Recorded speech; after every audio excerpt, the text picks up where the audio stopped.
My name is Maximus Decimus Meridius, commander of the armies of the North, general of the Felix Legions, loyal servant to the true Emperor Marcus Aurelius, father to a murdered son, husband to a murdered wife, and I will have my vengeance in this life or the next. Welcome to Now Playing Podcast's Gladiator movie retrospective series. I will win the crowd. I will give them something they've never seen before. Hosted by Jacob. He'll bring them death, and they will love him for it. Stuart. What was your name before you traded it for a Roman one? You'll never know. And Arnie. I require no games in my honor. Serving the Senate and the people of Rome is honor enough for me. But be warned, this episode will contain detailed plot spoilers and strong language. Are you not entertained? Are you not entertained? We hope you enjoy the show. At my signal, unleash hell.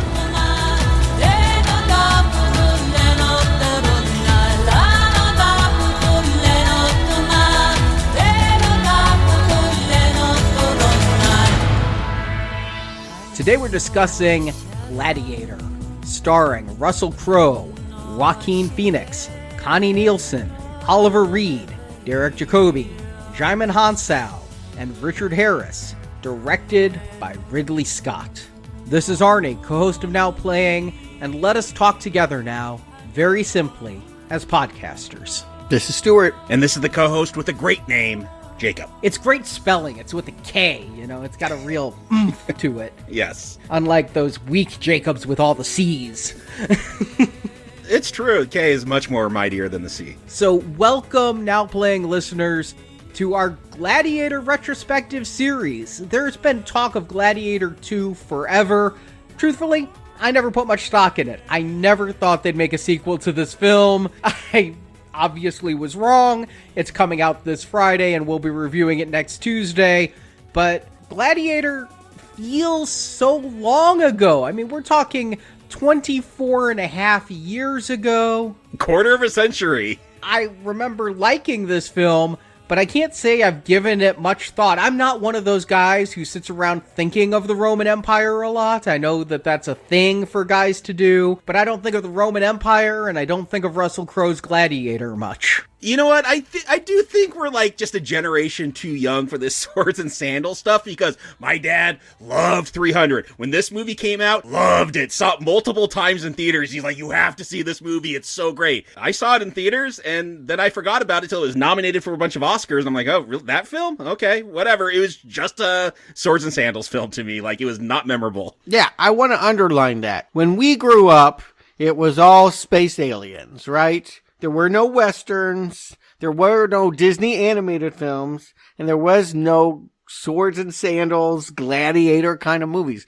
That was the 60s, that was the 70s, and yeah, I think our parents had affection for that. There was nothing like this on the horizon in 2000. This is the movie that shows that you can go back to the Roman Empire and have a profitable film. Up to that point, there have been a couple Conan movies, Clash of the Titans, Bubo. I mean, like, this is what we have to go to when we think about our childhood. I love that stop motion owl. Yeah. Oof. Yeah, according to the filmmakers on one of the interviews, they say the last real gladiator swords and sandals type movie before this one was Kubrick with Spartacus, which we'll be reviewing next Friday, but I didn't grow up with it for sure. Yeah, I loved Clash of the Titans as much as the next guy. I remember Gladiator coming out and I had no interest in seeing this film at all. I knew it was from Ridley Scott, but he's made some good, he's made some bad. It's not going to really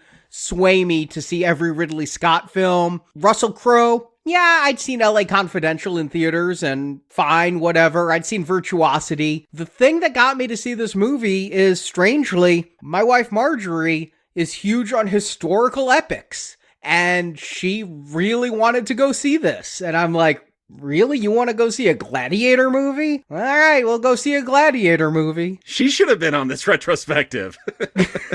Well, everything old becomes new again. I mean, I do think there's something about something being so out of fashion that when someone can bring it back, I mean, same thing was said about Titanic. You know, that's not the kind of film they make anymore. Well, if you can do it well, then people can be reconvinced. It can be a new generation rediscovering. And again, all the copycats. We wouldn't have had 300 had Gladiator not stormed movie theaters in summer of 2000. But here's the thing. I was out of film school. I definitely followed directors' careers. And Ridley Scott was out of favor with me. He had a bad string. After Thelma and Louise and the Blade Runner re-release, it had kind of been bad news. He made one of two bad Christopher Columbus movies, 1492. I don't know if you even remember that happened. Gerard Depardieu. Oh, I do, because my dad, who was always trying to break into Hollywood, was working on his Columbus script when both of those came out and bombed. And he's like, well, I will never sell this script now. Oops. No, you definitely won't. And be even harder today, I think. But then he followed up with this. I mean, I think you forget some of these movies. White Squall, which was a coming of age story on a boat. Haven't heard of that one. It was a ripoff of Dead Poets Society. It was almost exactly like Dead Poets Society, except at the end there's a big hurricane. I do not remember this movie at all. Never heard of it. Yeah, exactly. And then G.I. Jane. I mean, I think we remember Demi Moore with the haircut. I'm still waiting for that sequel we were promised. Yeah, Jada Pinkett is reading the script now, I'm sure. But yeah, it was not really, the 90s were not it for him. He had really struggled to be relevant. And I had just kind of written him off as has-been, dare I say. This movie, I was aware of it, but it just, I saw little movies. I didn't see big Hollywood movies, but I was palling around with someone that was really into history. The same guy that told me about the Battle of Thermopylae with tears in his eyes said, oh, you got to see Gladiator. And I saw it like the last week it was out. At the end of summer, he convinced me that I couldn't miss it on the big screen. To go with him, he had seen it like 3 or 4 times. I went for my one and only time. I saw it in theaters. I went, that was pretty entertaining. Promptly forgot about it until Oscar time. And then, was kind of shocked that this movie bested Crouching Tiger and Traffic to take the Best Picture statue. And Arnie, you mentioned Russell Crowe. Yeah, I had seen L.A. Confidential before this. I had even seen, it may have been his first film, this Australian film from the early 90s called Romper Stomper, where he plays a Nazi punk, and that was kind of a punk cult classic, so I had seen that, but I feel like this is the film that made Russell Crowe. I didn't really know who he was, and then this came out, and he was everywhere. He was struggling. He was kind of Mickey Rourke. He had critics on his corner, but his movies didn't make money. I mean, even L.A. Confidential, people remember that being good, but it didn't make money. It was an expensive film that kind of bombed, despite all of its hype and people telling you it's a wonderful film. But he had played everything. In 10 years, he had played gay lovers, gunslingers, skinheads, fat middle-aged whistleblowers, hockey coaches, all kinds of movies, all kinds of roles, been good in all of them. And none of them made him Mel Gibson. It was starting to look like it wasn't going to happen for him. And yes, this is the movie that really made him. Not only was this a big box office hit, but I don't think anybody was more shocked than when they opened the envelope. I mean, it winning Best Picture, maybe, but beating Tom Hanks for Castaway, I wouldn't have thought that this Russell Crowe guy had a shot. Yeah. And while we're talking about the awards for this, it got Best Picture, it got Best Actor. Ridley Scott seems a little bit salty. He actually said, how could you have the Best Picture but not be the Best Director? Ridley Scott, sometimes the bridesmaid, never the bride for the Academy Award, nominated but did not win. Yeah, it's true, but I'll tell you why he didn't win. It's because Steven Soderbergh had 2 movies up for Best Picture that year, Erin Brockovich and Traffic. When you do something like that, you win. And that's why. Steven Soderbergh was just as beloved as Ridley Scott, had made just as many important movies, and I wouldn't have taken it from him, honestly. I think he deserved it. But yes, it is kind of remarkable that even now, 24 years on, Ridley Scott remains Oscarless. He has never won. And they're saying, if Gladiator 2 is good, he's got it in the bag. It's his Departed. It's like, just give it to him. Yeah, sometimes they'll do it as a Lifetime Achievement Award or something. Honestly, no movie is coming to mind off the top of my head that really he deserves it for since Gladiator. I think he was nominated for The Martian, was it? Yeah, that could have been, yeah. Did The Last Duel get anything? That's the last movie that I really liked of his, I feel. I did like that one. Some people would tell you American Gangster. I mean, he's had lots of movies. I want to just remind you, the man continues to be very prolific and in all different kinds of movies, from romantic comedies to historical epics. I mean, he made the sequel to Silence of the Lambs right after this. So yeah, a man is very diverse and some of them are good. So yes, it feels like he should have gotten it by now and maybe he never will. Yeah. It's hard to say. That's right. He got passed up for Napoleon. That was his last big historical epic. Yeah. We're back with Joaquin. And this is a movie that sort of broke Joaquin and gave him higher visibility as well. He was up for Best Supporting Actor. Again, this thing ended up winning 5 Oscars and lots of, money at the box office.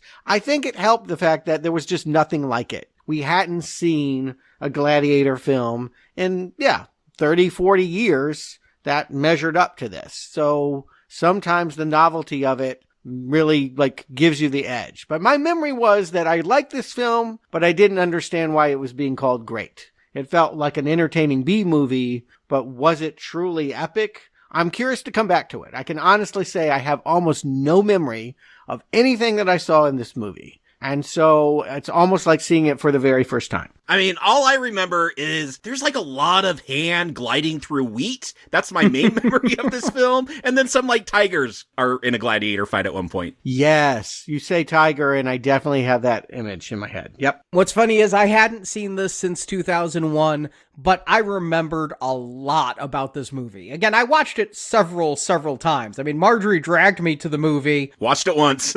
But I really ended up loving it back then and watched it several times at home. So there were things I didn't remember, of course, but I remembered a lot about this movie. What I didn't realize until getting ready for this is that years after I'd seen this, an extended cut of it came out. Around 2005, Ridley Scott did a extended version, about 20 minutes longer. Which cut did you guys see? I ended up watching both. It's already 2.5 hours. I watched the theatrical one, the quote-unquote short one at 2.5 hours long. I watched theatrical, but on the disc, they had the deleted scenes. So I think I watched the extended cut, but not integrated into the runtime. I think I saw all the scenes that were added, but as isolated moments. Exactly. I watched the original cut, then I watched the deleted scenes, and then I watched the other version, and yeah, it is just those deleted scenes put back in. There was even a thing at the beginning where Ridley Scott's like, this isn't necessarily a director's cut, it's just an extended cut. The longer one isn't necessarily his preferred cut.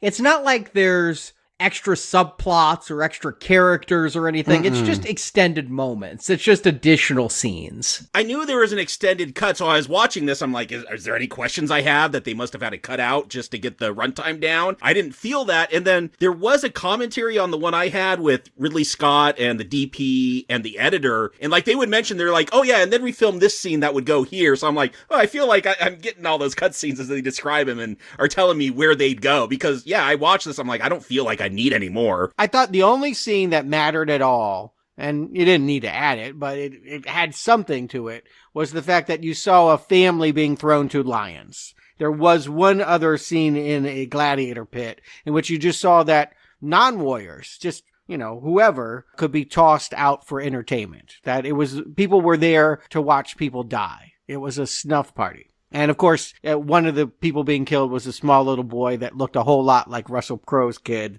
So it had him having more flashbacks to wheat. Yes, so many flashbacks to that. So much wheat. I had forgotten that, Jacob. But you're right. This is a movie very much about missing wheat. Not even Russell Crowe's hand in that shot, by the way. So, yeah, if that's your memory, you're not even remembering the actor. Well, give him the plot, Arnie, and we'll find out what's in Gladiator. Russell Crowe plays Roman General Maximus, who leads his army to victory in Germania. He hopes to return home to his wife and son, but Emperor Marcus Aurelius, played by Richard Harris, wants Maximus to succeed him instead of Aurelius's unfit son Commodus, played by Joaquin Phoenix. When Commodus learns of this, he kills his father, declares himself emperor, and orders Maximus and his family to be executed. Maximus escapes, but finds his family murdered. Captured by slavers, he becomes a gladiator under Proximo, played by Oliver Reed. Proximo dangles the carrot that a champion gladiator could win his freedom, as decreed by the Emperor. Maximus hopes for that just so he can come face to face with Commodus and kill him, avenging his family. Maximus gains popularity in the arena, forcing Commodus to let him live. One of Maximus's former troops, named Cicero, works with Commodus's sister Lucilla, played by Connie Nielsen, to help Maximus escape with the plan of raising an army to remove Commodus from power. Commodus takes captive Lucilla's son Lucius and makes Lucilla reveal the entire plan. Maximus is captured and his co-conspirators, including Proximo, are killed. Commodus prepares for his final showdown with Maximus, a battle in the gladiator arena. But to ensure his own victory, Commodus gravely wounds Maximus while the former general is still in chains. In the final arena battle, the wounded Maximus kills Commodus. Then, dying, Maximus asks Lucilla and the head of the Roman army to honor Aurelius's vision and give control of Rome to the Senate. It seems that will be Rome's future as Maximus dies and credits roll. As we get started, we get, of course, a little bit of intertitles. These are modern audiences. They don't know Greece, Rome, where we are. Give me some context. It's worth asking. How much of any of this is based in truth? Now, I know there is a Marcus Aurelius because he's celebrated. I mean, I don't know what he was like as a ruler, but he's known as a philosopher. No, I was going to bring this up at the beginning because, yes, Aurelius, that is a real emperor. Commodus was a real emperor who was awful, who loved having gladiator games. He loved, supposedly, would just kill 100 elephants, in the Colosseum to impress everyone. He also loved killing ostriches, so maybe you might like him, Stuart. Okay, I'm okay with that part, but not the elephants. But this is not how Commodus dies. He gets murdered in his bathtub, part of the assassination plot by the Senate. They took some names from real people, in history, and then created a pretty fictional work around them. Yeah, that's my sense. And Maximus definitely didn't exist. And the people that do exist are doing things that they didn't do in history. Correct. Exactly. At one point, Scott said they picked Commodus because there wasn't a whole lot known about him and exactly how he died. There was a lot of blank space where they could play. So this is historical fiction. There really was a Commodus, there really was a Lucilla, there really was a Marcus Aurelius, but yeah, there wasn't a Maximus. And Commodus had already killed Lucilla by this point in history, according to the historians. There are names of real people, but everything's jumbled around. But this is the Roman Empire still flourishing, still expanding into German lands. And Germany wasn't a unified country at this point. It was just known as barbaric, savage lands that needed civilization to come into it. They're going to start here, and it's going to establish Maximus as a hero, as a military genius, a leader who is essential, help me out. Why does he win this battle? Because he dares to risk using dogs and catapults? I love it. He is such a good guy that his dog is going to follow him into battle. There's some real emotional manipulation going on here. Yeah. No, I'm definitely rooting for Rin Tin Tin. I don't know. He just seems to do a real basic flanking job coming in behind the barbarians while they're fighting those in front of them. It doesn't seem like the most amazing strategy ever. Yeah, they're not going to focus on this. This isn't a war movie, but it's going to open with this amazing epic battle. This is the first 15 minutes. Yeah, it looks incredible, really, with all of the troops and everything. This is the most awe-inspiring sequence of the film. But why is he a great general? Because he's leading the Roman army and they're fighting against German barbarians. I mean, I don't think this is an evenly matched fight. And before it all gets started, he bends down and does something that he does throughout this movie. He's going to pick up some dirt, smell it, rub it through his fingers. I also did listen to a commentary track that had Ridley Scott on it. And he said that he did this because it carried a theme of mortality, that we are to understand that this character's journey into dirt, into dying, begins here. Yeah, so this is one of those movies where they didn't really have a script. when they started. And so there's a lot of stuff that actors would come up with, lines, motions, and this theme of mortality wasn't even a thing they started with. It's just like, oh yeah, he plays with dirt. Like, maybe let's develop that as we're filming this, I presume, a very expensive film. Okay, I'm glad you said that, because I don't sense that this is a movie about death, per se. I'm not sure if I had to describe what the themes were that I could. It's just a revenge film. In the end, this kind of just feels like a Charles Bronson movie, right? Yes. You killed my children, you killed my wife, I'ma get you. That's the theme. Revenge. And who this guy is, again, it would be helpful to know why he is so celebrated. The men love him. We see him walking through here, and everyone knows him and is bowing to him. He has a lot of moxie, and presumably they only win this because of him. That is my sense, even though I couldn't tell you what he did to turn the tide. I think what he does, and I want to just pause for a second and say this is a great battle scene. Like, to me, this is probably the highlight of the film, is this opening battle scene. But I think the main point is he goes into battle with his people. He's a man of the people, just like they're going to use him to bring back the Senate. And when we do see Commodus eventually, he's never going on the front lines of war. He's getting there, it seems like, late on purpose. Yeah, and Maximus is going to give this big speech at the beginning. Kind of reminds me of Braveheart, you know, where you get Mel Gibson talking to all his troops before that big battle. And he's going to talk about something that really is key to his motivation here, is the belief in Elysium, which is basically an equivalency to heaven, where the Romans will go because they're not Christian. But after their death, if they see green fields, they're already in Elysium. They killed Christ. They don't get to go to heaven. They have their own heaven. I just kept thinking of that, was it Noah Blomkamp film with Jodie Foster and the place above Earth where all the rich people went? Wasn't that Elysium? Yeah. I don't think they go to that Elysium, but yes, I think it's telling that the first images of this movie are him imagining green fields, which is where he lives. And yes, he has this desire to go home, but that place that he goes to is the green fields, but it's the afterlife. It's death. What he thinks is a journey going home, and he's telling everyone after they win this battle, all I want to do is go home. This is, I suppose, as Ridley Scott says, the beginning of him walking towards his fate, to his death, that he is a doomed man. Now, one thing I want to point out, you say that this battle is epic. It looks great. And one thing that I am always reminded of, whenever I forget watching any Ridley Scott movie, why they are worth watching, even when they are crap, even when they are $14.92, is goddamn, does this man know how to make everything look great. Even though, yes, this movie had a modest budget, when you consider $100 million, is less than what they had for 302. But look at the difference, right? You feel you are there.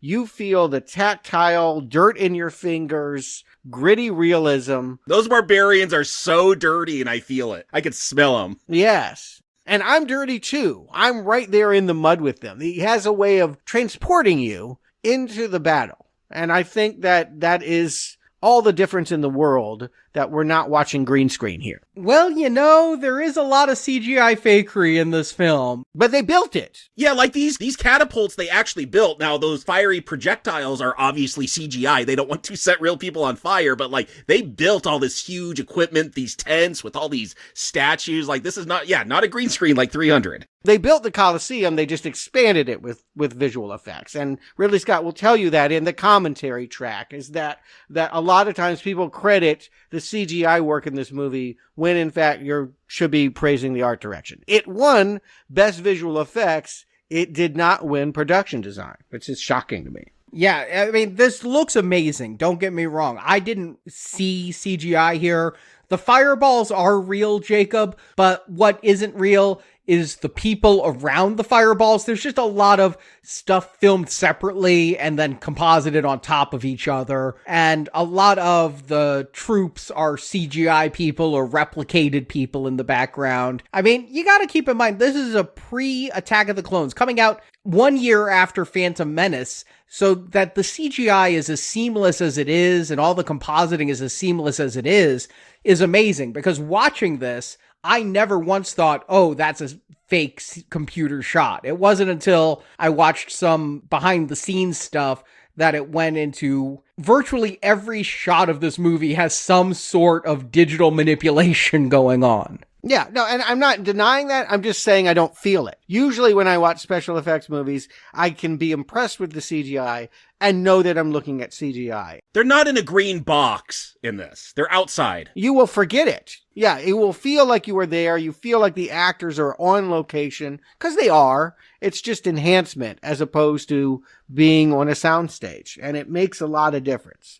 Now, I already mentioned I didn't remember much about this movie, but the one thing I remembered about this movie, and I remember it being very problematic for me, I don't know that I feel it's the problem I remembered it to be. But early into this battle, we see a dog starting to run at the screen, and we have what Ridley Scott calls the staccato effect, that they play with camera shutter, and there is a jitter to some of the action that will make you feel like it's kind of slow-mo, almost like a strobe effect. I remember, and it may be because I saw it projected as film running through a actual projector. Year 2000, we're not watching digital projectors.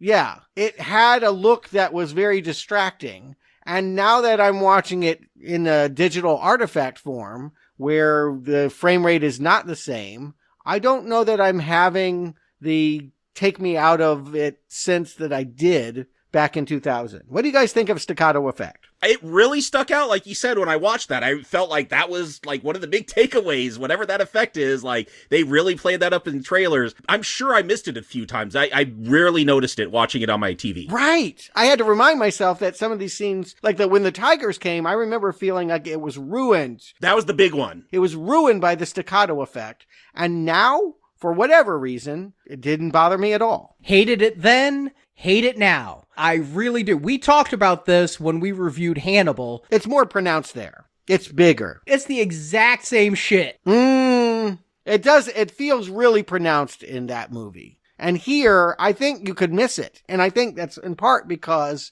video doesn't pass by our eyes at the same rate that film does. It just doesn't flicker in the same way. I definitely noticed it, and it is my biggest complaint about this film is that he does that at all. It really bothered me in theaters, and it bothered me watching it this time. It just doesn't look cool. It doesn't enhance anything. It doesn't make it more tense. It just, like you say, kind of strobes. It feels like a defect. It feels like something went wrong with the film, and this is what they had to work with. I don't like it when they do it in Hannibal. I don't think it's worse in Hannibal than it is here. I think it's bad here. Oh, it's worse. And I just feel like it's the biggest mistake that Scott made with this entire movie. Well, it didn't win Best Cinematography, and maybe that was the reason. Here, it actually makes the burning trees kind of look painterly. I actually felt like sometimes in its best moments brings on a nostalgia, but I think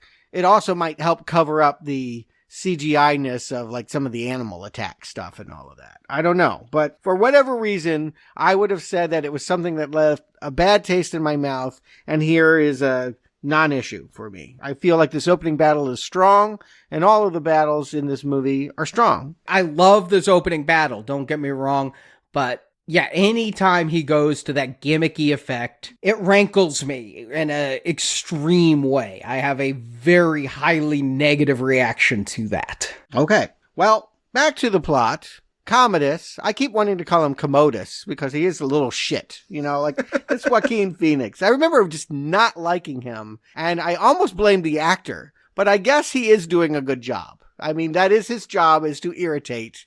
And boy, is this guy a brat. That is my memory too. He just is so whiny, like not even the pretense of being a tough guy, like almost crying at times it feels like. And Scott did say they wanted to like enhance his look, so they paled up his face with CGI. You talk about those effects, Arnie, and like darkened his eyes. We want to make him look a little inbred, a little like gross. And like, yeah, he comes off that way. I never want to be this guy. Yeah. I mean, I think obviously he's the villain of the movie and we're not supposed to like him, but I almost felt like it was too much during my initial viewing. And maybe it's because I've gotten used to Joaquin Phoenix being weird and provoking in so many films and rap songs since then.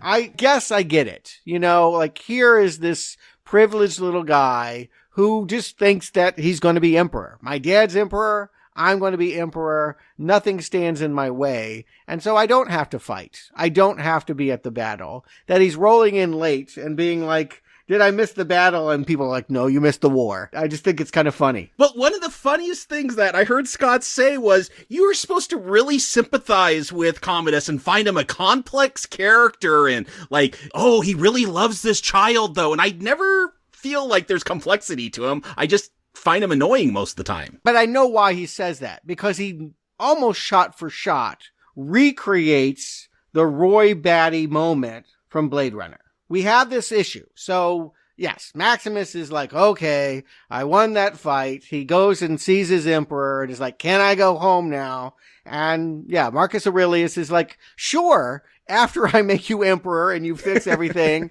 and give power back to the people. We're to understand that he is depressed that the senators, there's something wrong with the government that I can't quite put my finger on, but they're corrupt. Yeah, they look really, these old dudes in togas, and sometimes they wear like Orphan Annie red wigs. Yes. They're really annoying, and you should hate them. They've ruined everything, and we want you, military hero, to take power from them and, don't go home. He's not allowed. It sucks for Maximus, and it really sucks for Commodus, which is why he's going to have this scene that feels straight out of the moment where Roy Batty goes to his creator and kills him. In that one, he does poke out his eyes, but almost in every other way. Here, it's just like a bear hug that snaps his back. But yes, I do think we cared about Roy Batty so much. The pain of, I wasn't made to last. That God, you made me to die. That existential anguish was everything in Blade Runner. It was so dramatically satisfying.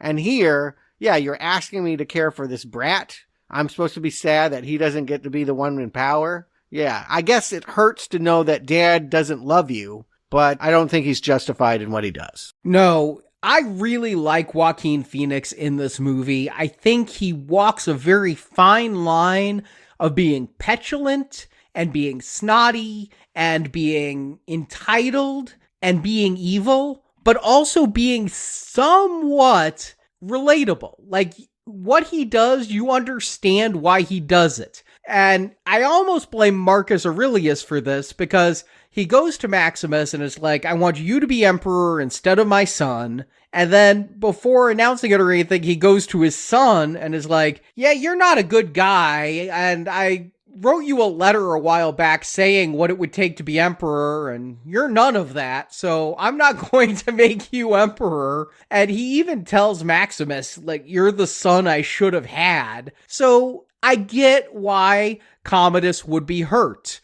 Now, it doesn't justify the murder he's about to commit, but I take it as a crime of passion. It's not like a premeditated, it's not Macbeth where he just did it because he wanted the power. It was a crime of anger and passion. Yeah, well, he didn't think he'd have to kill to get power. I'm guaranteed to get it, and then to find out, nope, I'm giving it to this general, and people like him, and they don't like you. Yeah, again, study the scene between Tyrell and Roy Batty. They even cut to an owl. Instead of cutting to an owl in this one, they cut to the bust of Marcus Aurelius and all, but it's almost shot for shot. And yet I feel so differently for Roy Batty than I do for Commodus. Yeah, I feel like they set up Commodus to be so foolish early on. Again, arriving late, you look like a coward, like no one respects you. If there would have been some modicum of respect shown to him by the military, maybe this would have felt more like a downfall. But like, yeah, I wouldn't want to give you that power. And Aurelius says, I was a bad dad, like you're my fault. Yes. Yeah, that was the moment that I think is supposed to tip it to we should care about Commodus. That, Richard Harris gets on his knees and says, it's not your flaws, it's mine as a father. But still, that wouldn't make me feel any better. Yeah, you suck, but it's not your fault, it's mine. Okay, no, I'm definitely killing you right now. Yeah, Marcus Aurelius is clearly not a good father, because he also has a scene a little bit earlier with his daughter Lucilla, and he's like, let's pretend that I'm a good father and you're a loving daughter. It's, and she's like, oh yeah, that's a good fiction. So it's not just Commodus who he was let down as. He was focused on Rome and not on family. The guy is depressed. I mean, even in the battle, what struck me was that Marcus was kind of hanging in the back. And even though they beat all those Germans down, not a smile. I mean, he's actually depressed. I think that he really feels like it was a mistake to ever go into Germany, and that maybe he shouldn't have expanded Rome's borders. And that's what I find interesting with this early family drama. Again, I'm not buying into Commodus' narcissism, but yeah, I like the dynamic that he, you think about, like, what would it be like to be an emperor of Rome? Like, I don't want that responsibility. That's way too much. But like, yeah, how do you balance life and family and work and all that? So like, I find all this stuff interesting because this feels real. Like, yeah, no one would be good family members. You're busy running an empire. Yeah, it seems to have ruined him as a man. He seems happy to be dying. And again, because the Senate is so corrupt under his leadership, I think that he just wants his own legacy in some respects to be wiped away here. By not allowing Commodus to go forward, he's also in some ways revising his own legacy. But it could have been Lucilla. It's worth pointing out, I think he has a line, something to the effect, if she was a man, we'd let you. And then Ridley Scott says that if she had actually been Egyptian as opposed to Roman, I'm not sure why he came to that conclusion, she could have been empress. But because of the way things were, we have a powerful woman who's forced to sit back and, sit on Russell Crowe's dick? Like, there's some history here. I know that this movie next week is going to say that Russell Crowe's son is in the arena, right? Was it with her? I'm guessing this child she has, Lucius, did grow up and become the star of next week's movie. But Lucius is the same age as his other son. He banged two women at the same time. They're both about 8 years old. Yeah. Yes. That ruins this as being a love story then, about getting back to that wife and child. It ruins it. Yeah, this is the retcon they're doing. Now, I saw Ridley Scott say in an interview that they intended to imply that Lucius could have been Maximus's son. That Lucilla and Maximus had a previous relationship, but when they're reconnecting, Maximus goes, oh, you have a son? She goes, yeah, he's 8. And he goes, oh, my own son's about 8. And so, yes, this implies then that Maximus cheated on his wife, which is something he shouldn't do because the whole point of this movie is to return to his wife and son who he loves so much that even if it's in the afterlife, he wants to be with them. So yeah, that's a little bit of a problem. Yeah, let me point something out here. This movie had 3 separate screenwriters. And as you say, they went into production and script pages were changing all the time and different ideas. I mean, originally the whole North Africa scene we'll talk about wasn't even in the script. They just go to the Colosseum. Yeah, I do think that this invention, this contrivance, is actually what I'll call it, about I've got to get home to my wife and son, was somebody's idea that didn't mesh well with what they're trying to tell here between Maximus and Lucilla. And Scott made it a point that he kept fighting the studio because they're like, no, he has to get together with Lucilla. And he's like, no, this is about the love of his wife and child. Like, they can't ever, like, get too cozy. Like, but wow, if that's his kid, if Lucius is his kid, that just not good. Or we can realize that it's ancient Rome, and the fact that it's, 2 adults having sex with each other is, hey, better than probably a lot of what's going on when you look at... At least he's not banging a boy. Well, banging his sister, which is what's going on here with Commodus and Lucilla. And, and clearly that is a theory, right? That it became too inbred. The reason why the Roman Empire fell was because the people at top were screwing each other, and it became too much of one family. The gene pool shrank too much. Yeah, what's funny here is that when we're introduced to Commodus and Lucilla initially, they're traveling together. They appear to have some kind of flirtation. I remember that I was taken aback. Oh my God, are they implying incest during this?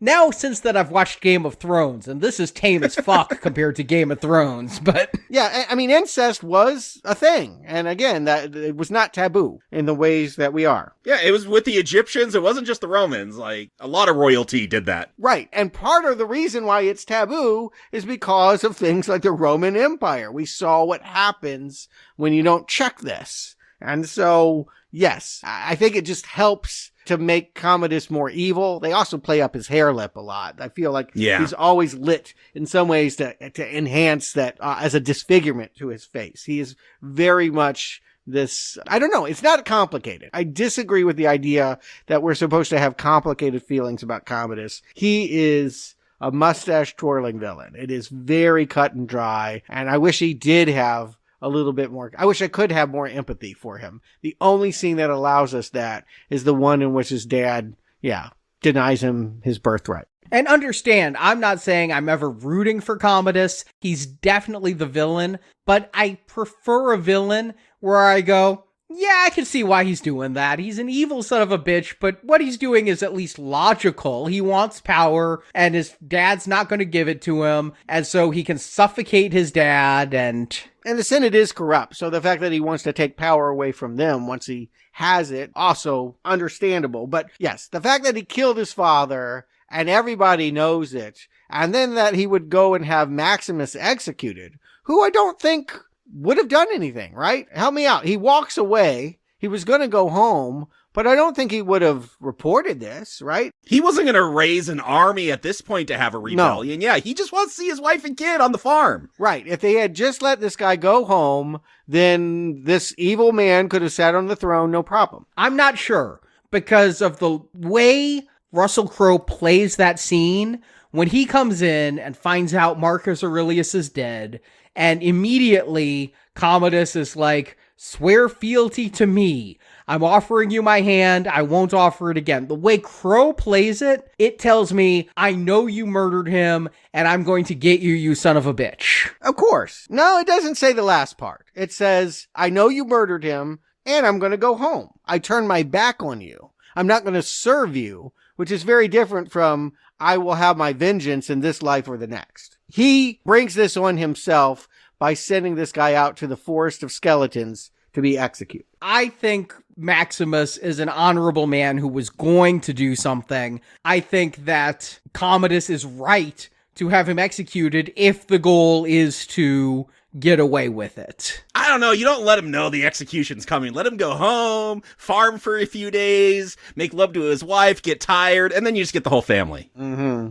Yeah, this is another script writer's idea. This came much later. And I do think, I don't know, it feels a little bit heavy-handed, right? That we got to play this up. It's kind of cheesy that we got to do all of this dreaming of the boy running down the lane and then getting trampled and all of that. Like, it shows me that they don't have the confidence in the writing to have this conflict be enough that it's about you killed Marcus Aurelius. We have to now kill my wife and kid as well. I agree that there's a little bit of silliness going on there. Melodrama. Well, when they go to kill Maximus and he's like, give me a warrior's death. And it's just so that the executioner will stand behind him so he can do this like action hero move of a headbutt and all of this. Yeah, this is the death wish portion. Yeah, this is a little bit too modern. It doesn't feel like the same movie we've been watching. No. Agreed. Yeah, it feels like a move that like Mel Gibson would do, or, you know, I don't know. Who was it going to be if not Russell Crowe? I mean, you could have had Stallone, right? You could have made it just that kind of movie, right? I mean, he is Italian. The ones they looked at were Antonio Banderas, Mel Gibson, and Tom Cruise. So he's really supposed to be a Spaniard? If they're going with Antonio Banderas? Yeah. Well, that makes sense. Those choices, Tom Cruise got offered everything. He was, of course, the last samurai, after all. He could do any ethnicity, any part that... He could be the last Roman. Yeah, any of it. Yeah, sure. And Mel Gibson, this just feels so Braveheart. But yes, I feel it's cheap to have this moment here. Russell Crowe is good in this movie, and he's good enough to sell the pain of this moment, but it is awfully melodramatic that he's got to have this running home thing and finding them burned and crucified. And now we truly have to make it about you kill my wife instead of you killed the emperor. We'll never know, Arnie. We'll never know if the death of the emperor was motivation enough because they pulled that move. Yeah, but you also do want to make it personal, you know? Why isn't that personal enough? You killed my boss. Yeah, you killed my boss and you killed my wife and son are two very different levels of personal. Not necessarily. You killed a boss that was like a father to him, though. Yeah, the son that I should have had. I mean, it was there. You just didn't have confidence in that. You wanted to oversell the vengeance, and so you made it a real easy, cute little boy running and getting trampled. I mean, like, that's like shooting the dog. Yeah, and it's fridging the wife, it's using that cliched motivation, and yet it works here. Russell Crowe is really good in this. I think about this scene, and my cross-referencing is Mel Gibson in Lethal Weapon 2 when he finds his girlfriend is dead. And here, I really feel for Russell Crowe when he comes across his wife's feet hanging there. They've been blackened, they've been crucified, and he is suffering so much as compared to when Mel Gibson finds the dead girlfriend, and I don't feel anything other than, yep, he's gonna go kick some ass now. I really love what Crowe is doing as Maximus. He's playing this in a vulnerable way. He's not just an action hero.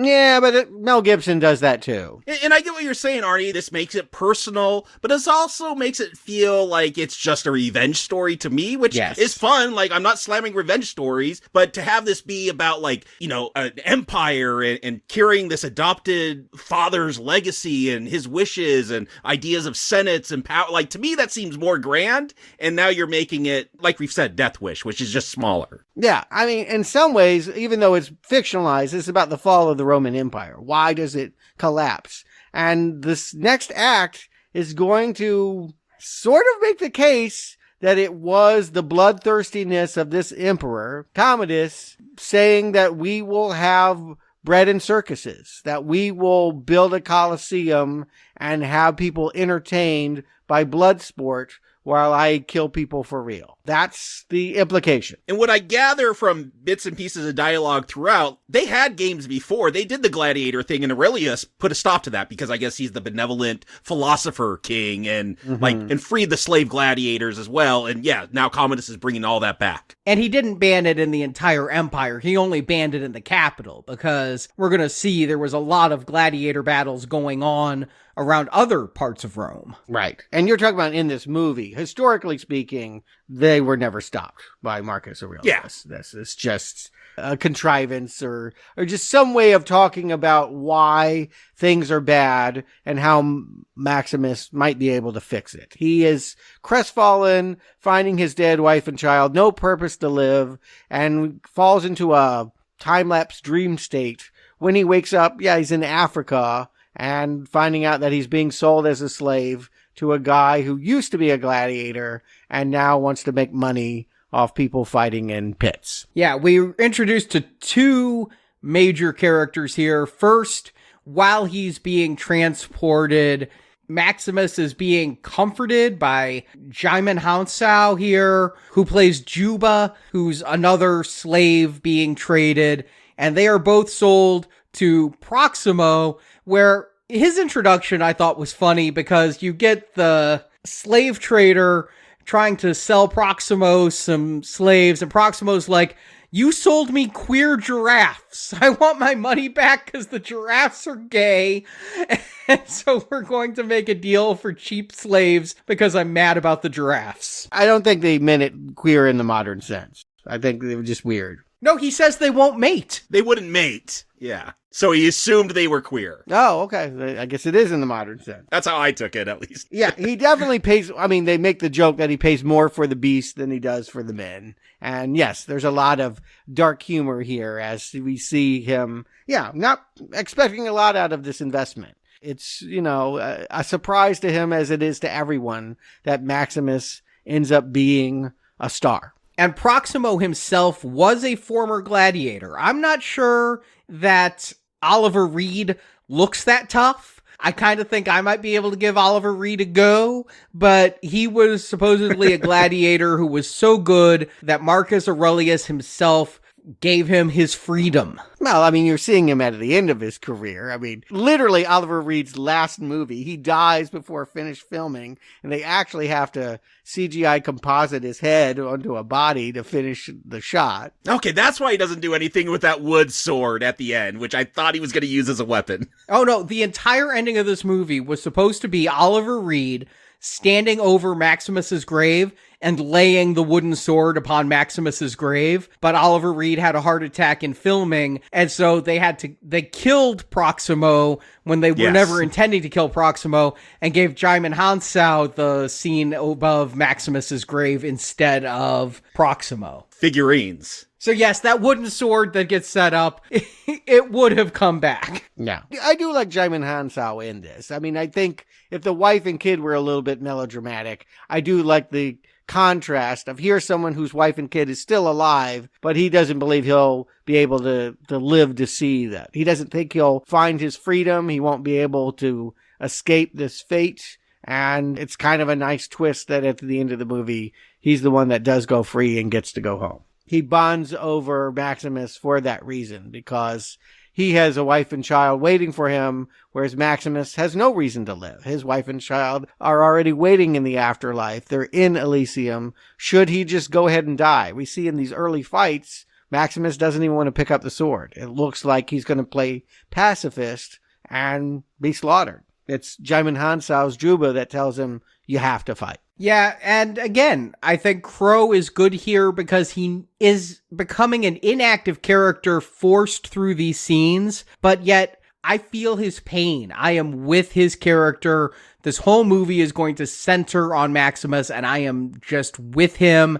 And I didn't remember, but yeah, these early gladiator fights aren't happening in the capital of Rome. They're just kind of traveling around like a circus, going from Colosseum to Colosseum, and in whatever gladiator match Proximo can put in and bet on. Yeah, that's what I love. It's like, yeah, we got to build up to WWF, but this is just like local cage match. Like, let's just have two kids beat the shit out of each other, and that's a gladiator match. But I do think they sell it as scary. You got the one guy pissing himself. They're going to be handcuffed together. I mean, if you're coming for swords and sandals, like, here's the sword stuff, and it's really pretty entertaining. They're going to ask you, are you not entertained? And yeah, so far I'm going to be entertained by this fight. Yeah. Juba and Maximus, they team up. They survive this initial one because they realize they're stronger together. Some guy with a trident and a net comes at them, and they're able to use a chain against him. And it starts the idea that Maximus is going to have, that he can form an army again. He is a military leader after all. And instead of fighting as a solo act and stepping into the spotlight, he is going to utilize the strengths of the people around him. But the only reason he does this, the thing that changes him from a laconic, reluctant fighter to a leader of gladiators, is his meeting with Proximo, where Proximo talks about this wooden sword. And apparently this is historically accurate. The emperor could free a slave. He would take this wooden sword and touch the slave on the shoulder with it, kind of like, a king giving knighthood.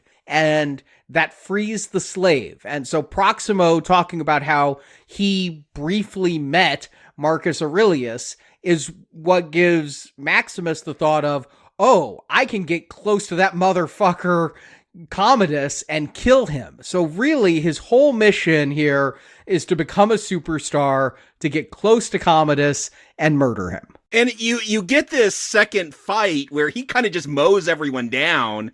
And yeah, it's Proximo who's like, no, you got to win over the crowd. You got to give them spectacle, something to really cheer for. And yeah, that's going to set up this whole thing when they finally go to Rome and get in the Colosseum. It's about winning that crowd over to get close to the emperor. I'm not sure I buy this. I feel like there were a lot of movies in the 90s about entertainment, the media, how you manipulate people and seduce them. And I feel like there's a modern lesson in what's supposed to be happening between Proximo and Maximus. You'd have to write it better. You'd have to spend more time on these two, and you'd have to really show how he applies the lessons. I mean, it's that he wins, right? There's nothing that he does to play up to the crowd. Well, I think it's the spectacle he puts on when we get to the fight in the Colosseum, the way they're going to flip those chariots and turn them into bunkers to hide behind. I mean, basically, they're going to reenact that opening fight with the barbarians, and the barbarians are going to win because of him. But you're jumping ahead. I'm talking about he's already a star before he goes to Rome, and I don't see him being that. No, in fact, it's even more in the extended version. There's a cut scene where Proximo is saying exactly, you must entertain them. Go out and entertain them. To which the very famous line, are you not entertained, is a direct response. But that was cut out of the theatrical cut. Yeah, resentful. Yeah, I mean, he says that ruthfully, like he does not want to be an entertainer. We are to think of him as a military man who is battle weary, right? Like, I hate that there has been bloodshed. He is not, in even the opening battle, been that bloodthirsty. And I get a real sense in these early fights that he is not willing to make it bloody to entertain the folks. So why he becomes the star has nothing to do with that. No, it has to do with Commodus is having more fights, they need more gladiators, and this is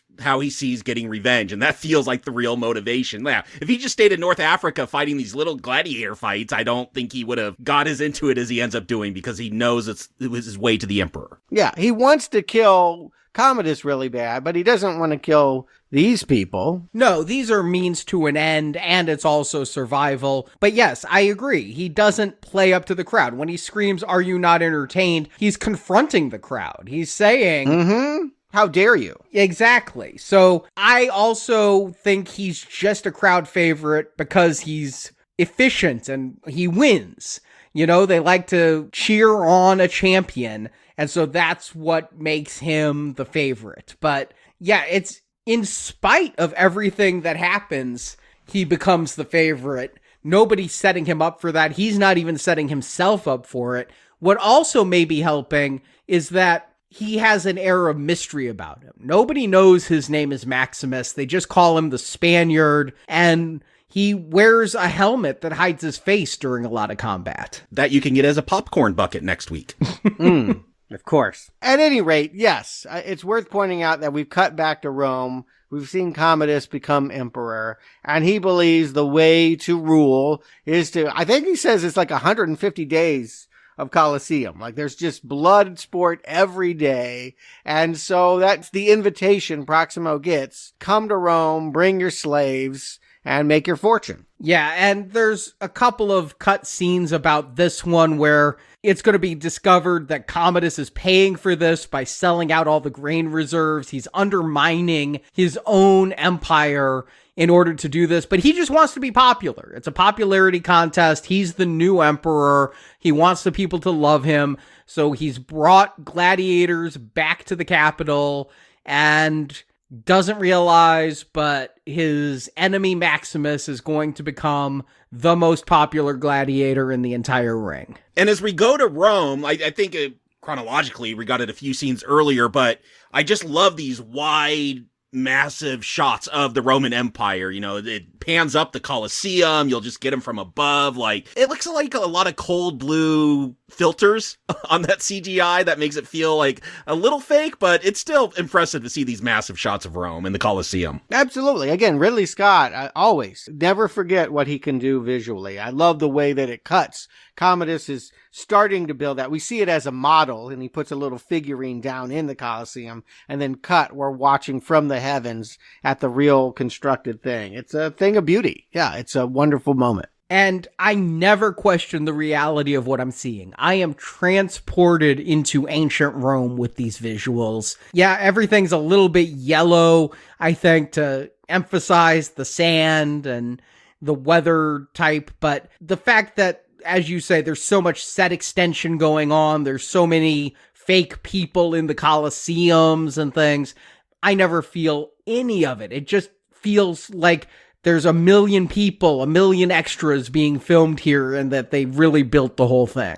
In the same way that I felt that LA had turned into that neon hellscape in Blade Runner, it's just as convincing to see this Rome. Yeah, like when you get to these barracks that the gladiators will stay at, like, That's not a soundstage. That feels like a massive like outdoor set they built or something. I can't imagine they found a location with that, but like again, it doesn't feel like a small confined space, which was a big complaint with 300. Everything feels like you're in a small green box. It really does. And again, all that CGI work really, whether you like it or not, and I mean, it has its own appeal. I won't knock it, but I do feel like this is more of a cinematic experience. It helps me get into a story that frankly is having some problems. It doesn't feel like a great script, but I'm in it because, yeah, two things. One, it looks so great. And two, Russell Crowe and everyone else for that matter is doing a really good job. I'm being sold a really convincing B movie. So they get there, they got to restage the Battle of Carthage.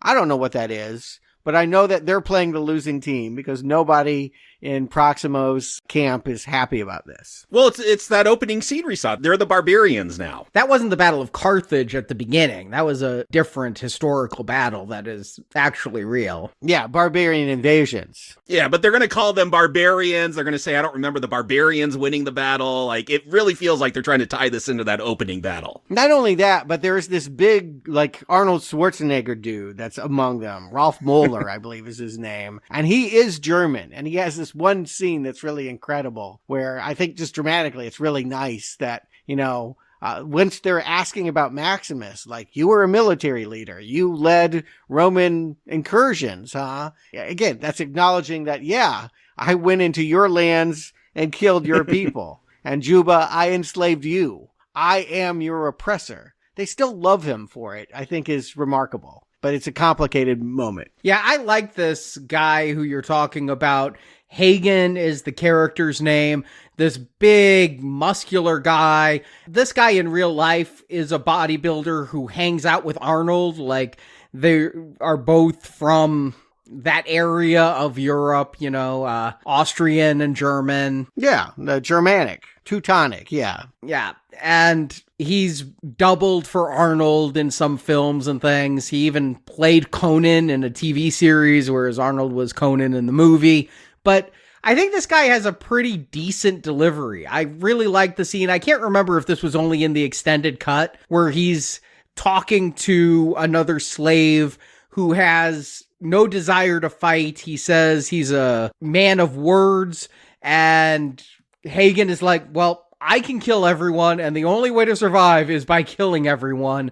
And so if you can't pick up a sword and fight, then you're going to die. And that's Hagen's big scene, other than when he's going to get an arrow in the leg. Yeah, so again, he almost feels like when we first meet him, he's one of the bigger, longer guys that are training the newbies. He feels like a visual threat. The fact that in this Battle of Carthage, Maximus can kind of use him and everyone else. Let's stop making this about you versus who's coming at you and think more in terms of, yeah, we're all in the same army. I'll be your commander. They're able to take out these chariots and these archers. This is a cool scene. Yeah. Every battle in this is great with the exception of the stuttery frame rate, but I love the way everything is staged. I love that on these chariots are female archers. I never really thought about that, but they've got women in here shooting arrows at the gladiators. Yeah, and that women that get cut in half. Yeah, it's a grabber.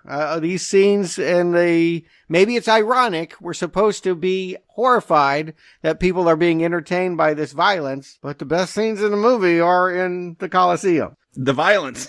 Yeah, I'm being entertained. You know, are you not entertained? I'm very entertained. And the pacing of this movie is great. Like Jacob pointed out, the theatrical cut is a little over 2.5 hours. The extended cut is nearly 3 hours, but it's paced in such a way that we never get bogged down. It is punctuated with these battles. And so while we get plot and character development and things that are very necessary for us to relate to these characters, we're seeing Commodus as he's in control and taking power, but he's not very good at it.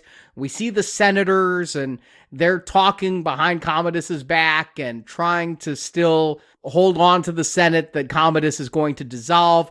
We're seeing Maximus gain confidence and gain motivation for what he's doing, but we're not going to slow down because we're going to have all of this in between these grand spectacle battles, just like Commodus is using the gladiator matches to win over his people. Ridley Scott is using the gladiator matches to win over the audience, and it's working for me. Yeah, but let me ask you this. Do you really care about the senators when we get all of this political intrigue that's going to come out of this? I don't feel like it should be. It should be just as gripping as an arena fight. But I can't follow which senator is in which pocket and what they want to do. Usually when you say, Oscar-nominated Best Picture, I just think, it's got more lofty ideals to have discussions about the Senate and the power and who should rule. Like, to me, that's Oscar-nominated. I want those fights because, I don't really care about the talkie scenes. They're short enough that I don't mind. This movie, despite being 2.5 hours, does move along. I never get bored because, yes, we get a gladiator match every, 10 minutes. Like, they know they got to put something in there, spice it up again. Yeah, I mean, let's underline that. You're saying this is well-paced because we're getting violence at a steady rate. But I would not say... And I do feel like HBO, prestige television, would have you sucked in by the intrigue. Game of Thrones isn't loved just for the Red Wedding. It's because there's all these power factions. And many of the HBO shows are all about how people gain and hold on to power.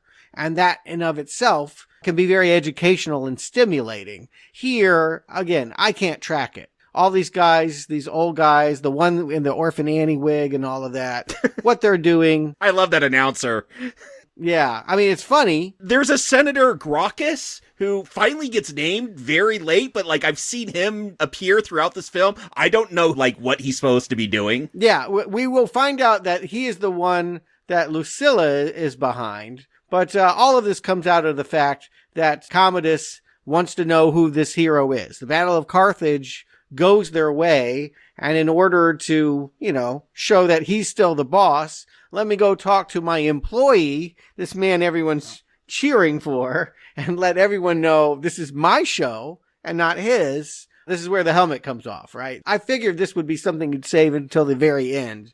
I kind of like the fact that it's well known early on, oh shit, Maximus is still alive. Well, you've complained about the writing, and what I think I really love about this script is the twists and turns that it takes. Because, it seems really easy setup, is that Maximus wants to get physically near Commodus, that's all he needs, and he's going to kill Commodus, and we've seen Maximus is such a good fighter, that's all it's going to take.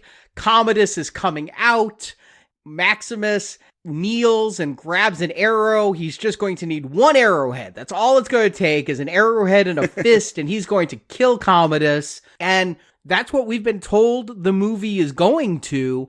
And now the movie's going to take a left turn on us, is because Commodus has brought out little Lucius that Maximus has to unmask and reveal himself to Commodus. And because he is such a gladiator hero that Commodus would evoke the ire of his people if he just had Maximus killed. We have the scene where Commodus, he does the thumbs up or thumbs down on if somebody's going to live or die. He starts with it thumbs sideways. And Commodus is doing all of these gladiator matches just to win over the favor of his people. So here he has to give Maximus a thumbs up. Yeah, I mean, I like this as tension. Again, you're not going to get me to praise the script. But I do like the fact that it is celebrity that is keeping... I can't kill you in the daylight. I can't kill you in the arena because everyone is cheering for you. I have to...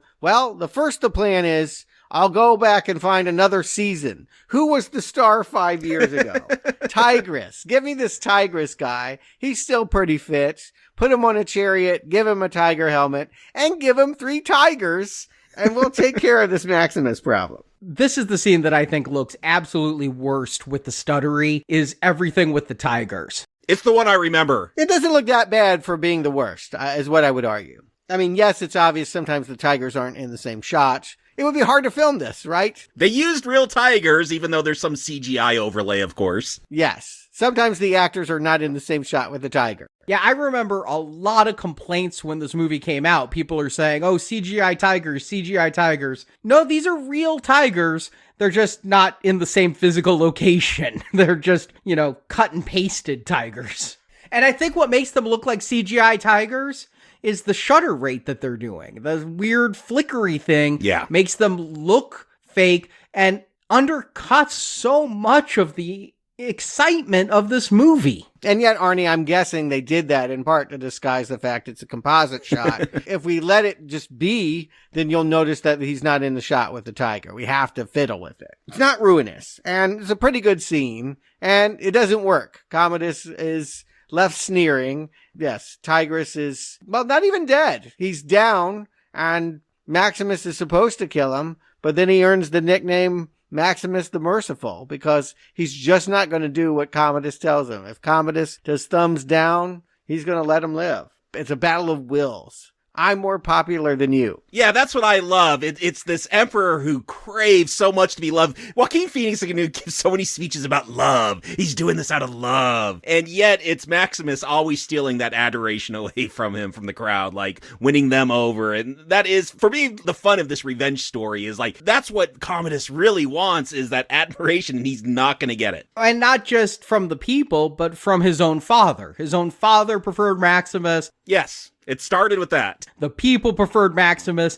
I mean, you could just see him as Jan Brady. Maximus, Maximus, Maximus. Yeah.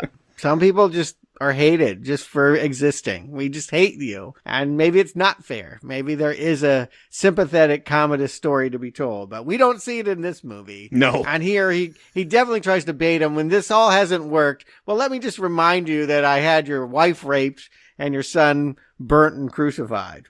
And still, Maximus won't rise to killing the Emperor in this moment because he knows he's surrounded by guards that will take him out. But during this fight, we keep cutting to some guy in the stands. And I'm like, who the hell is this guy? He's got a scarred up face. Cicero! You didn't see him at the beginning? I didn't remember Cicero from the beginning the first time I was rewatching this film. Now, the second time, I'm like, oh yeah, there's Cicero from the beginning. But yeah, it's Maximus's servant who in the beginning was like folding Maximus's clothes, and Maximus is like, we may not be going home. And he has gotten into the audience of the arena and is going to try to get to Maximus and give Maximus a plan B. You've gotten near the Emperor. You weren't able to kill him. Hey, how about a jailbreak and we'll just get some loyal troops and cause a coup? Yeah. And, by the way, here's figurines of your wife and son, which I love. He sets up and starts praying to, and then Lucilla blows in, and they're kissing each other. I'm like, I wonder what wife's got to say about all of this. It is strange morality with the wife thing and the relationship with Lucilla here. And the fact that they only kiss, I take as a big step that Maximus is being loyal to his dead wife. Yeah, and again, Scott didn't like all these notes from the studio. They have to have a romance. He's like, no, that goes against the whole thing. Like, there's no script here, so it's like, yeah, they can just make it up as they go. But he fought against that constantly. Yeah, I like Connie Nielsen in this role. It's just so minimized. You wish it doesn't have to be a romance, but you wish she did more in this film. She just kind of has too many scenes where her brother is trying to pull her into bed and she discreetly extracts herself and runs away to tell Maximus more news. That meet my senator, plot with us, help overthrow this guy. We see her making some kind of tonic for Commodus. Is she like slowly poisoning him? Because we'll find out, like, the whole thing is she's fearing for Lucius's life because, like, that's the one thing Commodus could use to manipulate her. So it feels like she wants to get rid of him too, and she's slowly poisoning him or something with that drink. I thought it might have been cocaine. I don't know. I thought maybe she was just drugging him. That's what I thought too.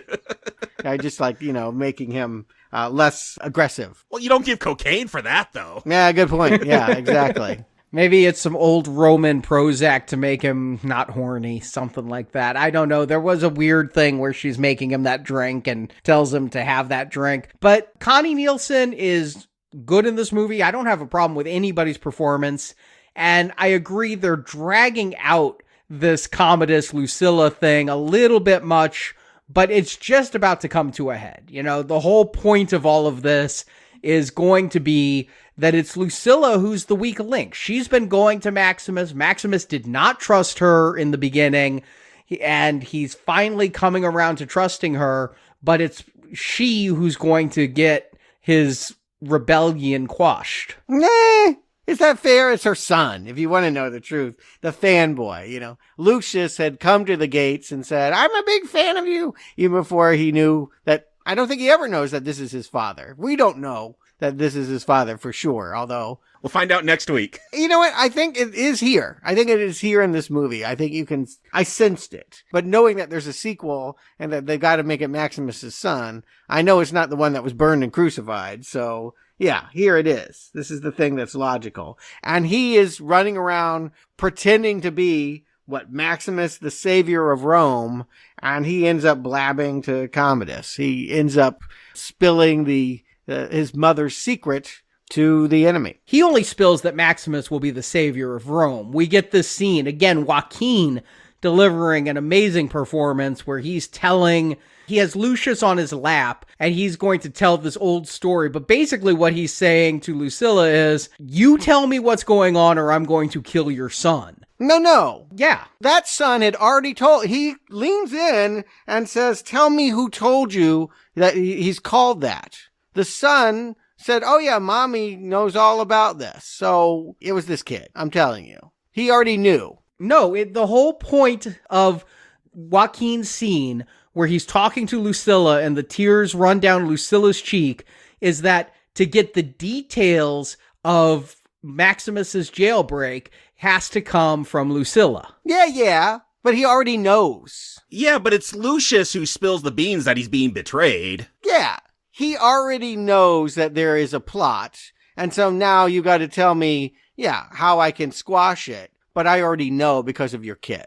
It's the kid, it's not her. She's the one who gives up the time and the place. If it wasn't for her, if she had kept quiet, Maximus could have saved Rome. If that kid would have kept quiet, Commodus would have never known to question Lucillus. Yeah, he does save Rome, so it really doesn't change anything, the fact that she coughs it up. But it does kill a few characters here when the Emperor sends in his guard while Maximus is trying to slip away, and we have sort of a slave revolt fight in which the big German dies and Oliver Reed dies and also Cicero. Yeah, he gets hung and shot with a few arrows. They have like a half an hour bonus feature all about how they did this scene with Proximo because Oliver Reed had died, and I'll never be able to unsee it now, but they actually reused a shot from earlier in the movie specifically where like the shadow is the same on his face and everything. And now every time I see this movie, I'm going to be like, there's that shot again that I saw like an hour ago in the movie. But yeah, they had to do some cutting and pasting on the face and some body doubling here for all of Proximo's scenes. Here's what I would say though, like it looks good. Like my memory was I knew that story going into the movie, so I was looking for it.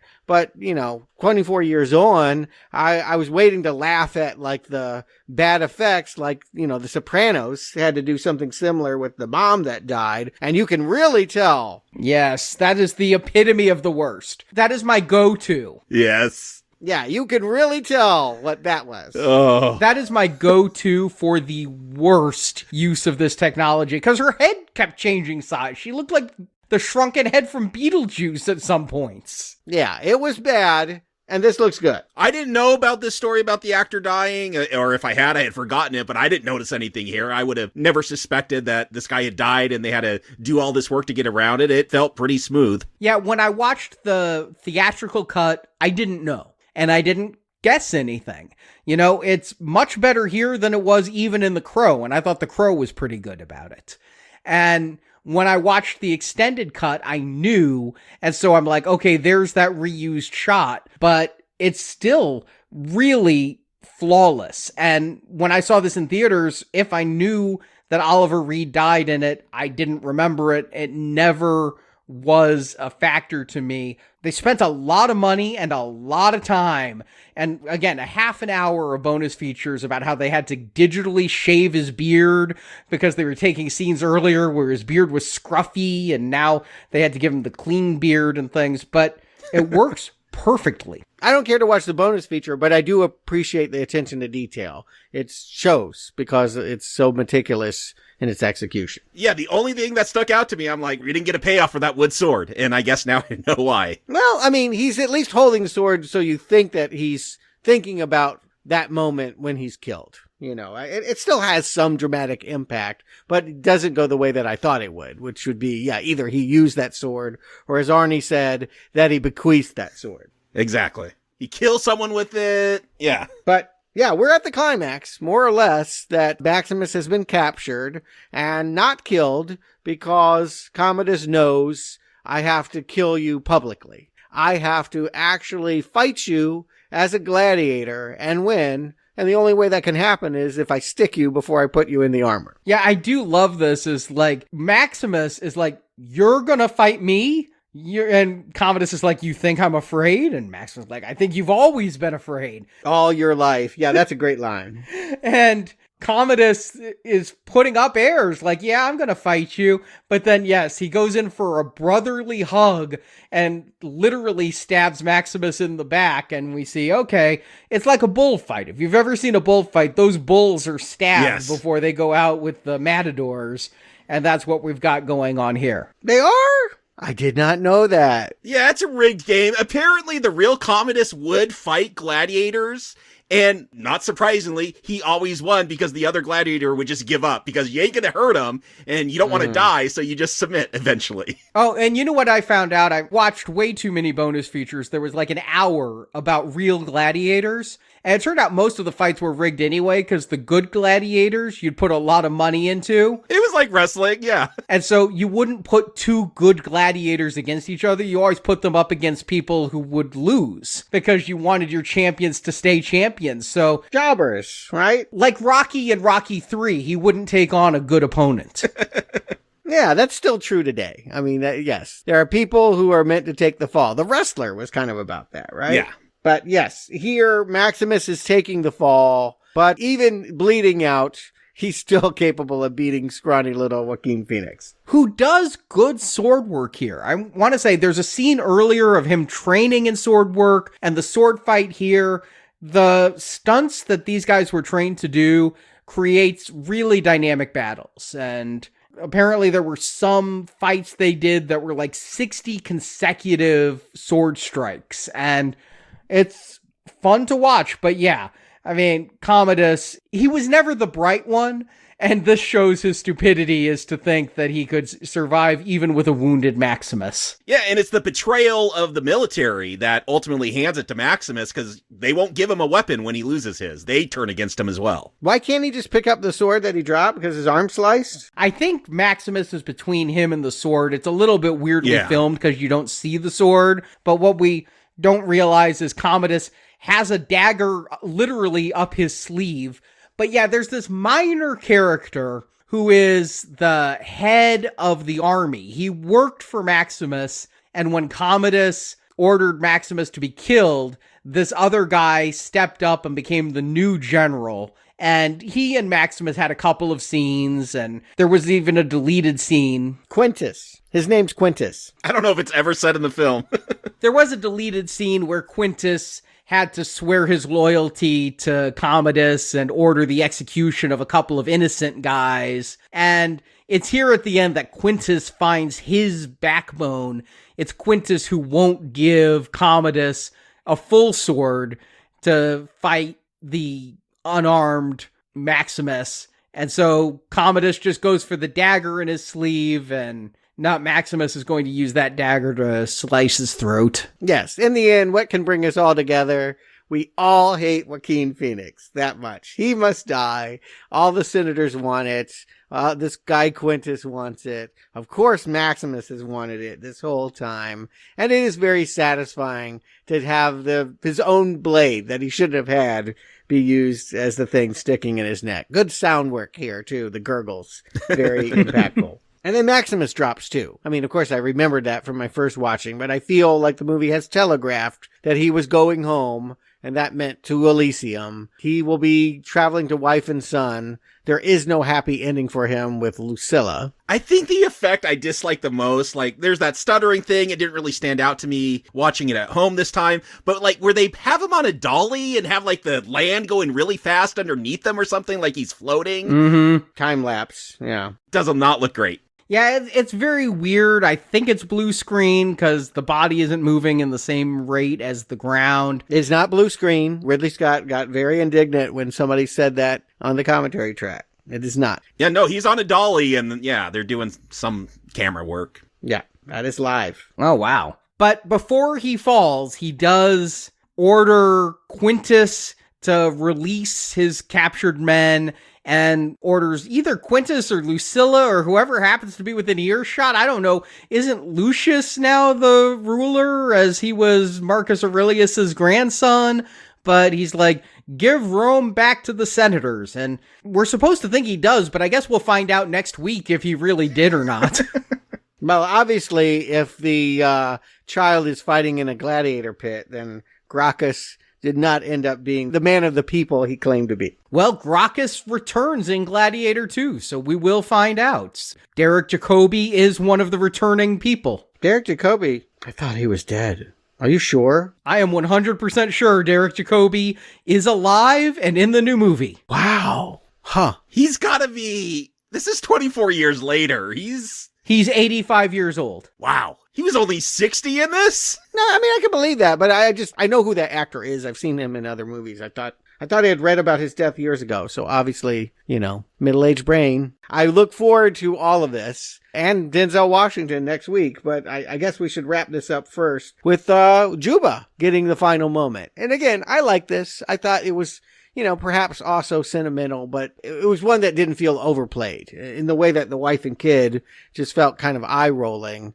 This was kind of sweet to think that, I will see you again, but, not yet. Bearing the figurines, leaving a Coliseum that looks like it's closed for business. I don't know why there is a Gladiator 2, but yeah, we'll find out next week. And we end with some of this Hans Zimmer score here.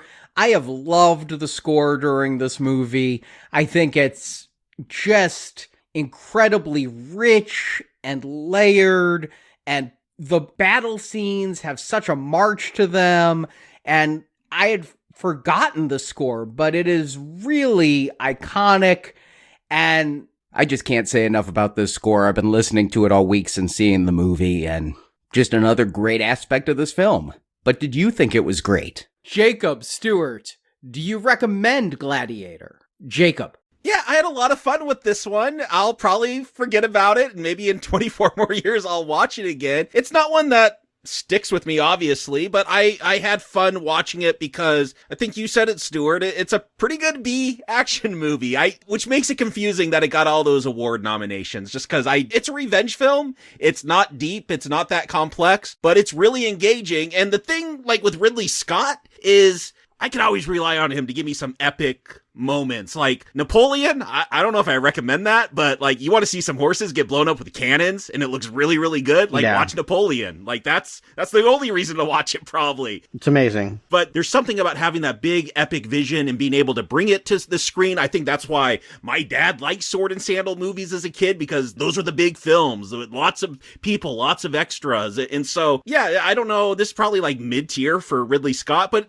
not a boring film. Usually I'd be complaining too long, but I didn't feel that with this. It's got enough moments. All the acting is engaging. The melodrama, like there's enough of it there to like kind of flesh out the story. And again, to kind of keep me interested. I want to see those political backstabbings and all that. That is fun. But yeah, it's mostly about the posing and about the entertainment. And yes, I am entertained. We're probably all going to use that stupid saying, but yeah, this is a fun film. If you want to have just a fun revenge sword and sandal story, here you go. Gladiator is a great one. I don't know if we need a second one, but yeah, solid recommend for this first film. Stuart.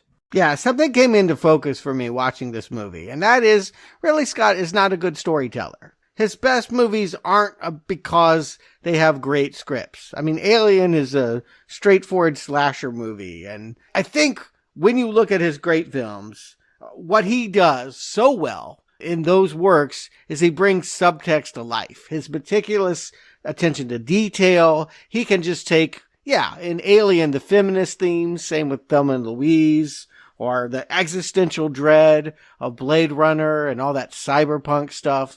Yeah, he's just so good at finding visuals that match subtext. But the stories, meh. And that's definitely true with Gladiator. And I think it hurts that this movie isn't particularly historically accurate and doesn't have all that much to say about the bread and circuses of ancient Rome. That I didn't really learn anything about societies die when they become desensitized to violence, or how you can use celebrity to manipulate people. Whatever they're trying to get at here, I don't think is a really strong theme. And I think that's why I don't think Gladiator is one of Ridley Scott's strongest movies. Now that said, yes, as Jacob has already intimated, entertaining this most certainly is. One thing you can always count on for even the worst Ridley Scott movies is, damn, they look great. They look better than most movies. And that is true here. I mean, jittery camera effect aside, which, again, not even as bad as I remember, this is transportive. You will feel like you were in ancient Rome in ways that movies that came afterwards that had way more money were not able to replicate. It's not about budget. It's about talent. Ridley Scott has that talent to put you there. And also, performances. You know, while this may be a B picture, and it could have easily been modernized and become a Liam Neeson movie, released in January, I do think that you're getting a better than average performance because of Russell Crowe. And the other actors around him, to a lesser degree. They're all stock characters.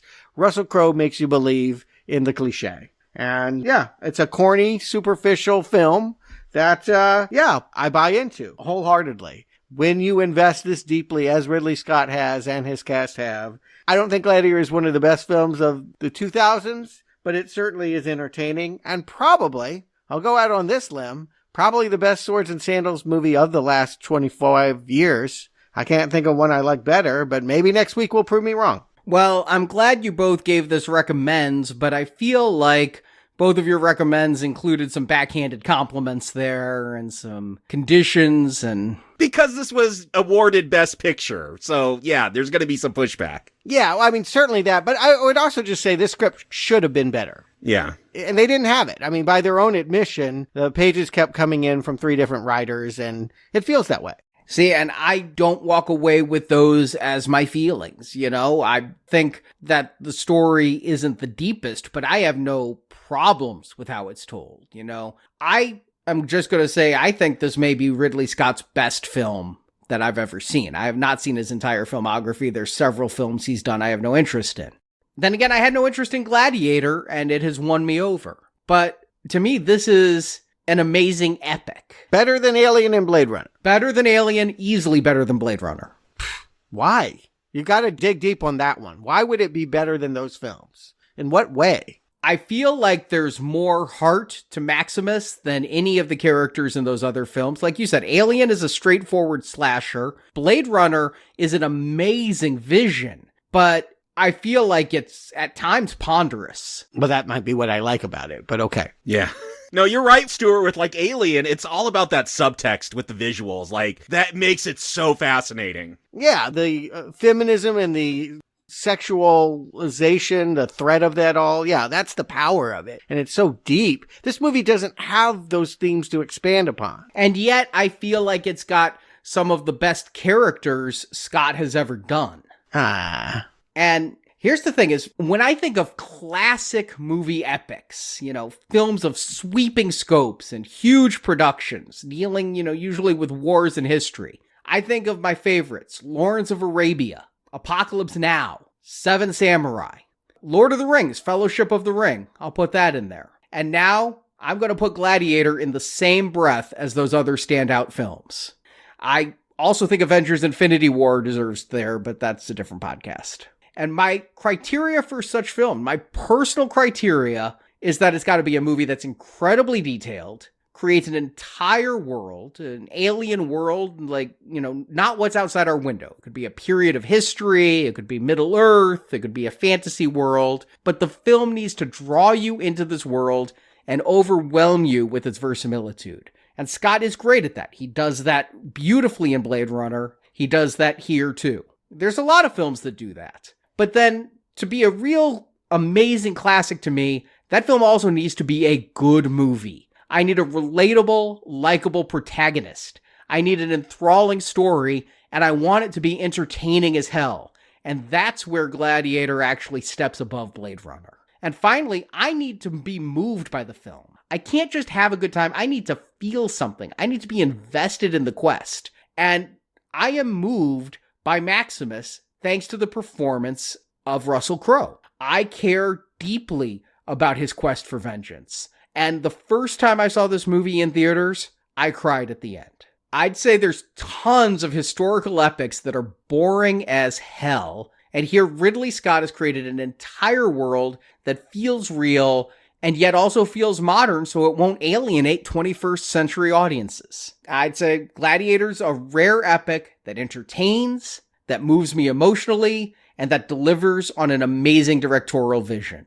I mean, just incredible filmmaking going on here. Every piece is near perfection from Phoenix and Crowe to Zimmer. And I would call this a perfect movie were it not for one flaw. And that's Ridley Scott's decision to mess with the shutter of the camera and give it that stuttery picture during the action scenes. Pulls me out of the film and undercuts the action rather than enhances it.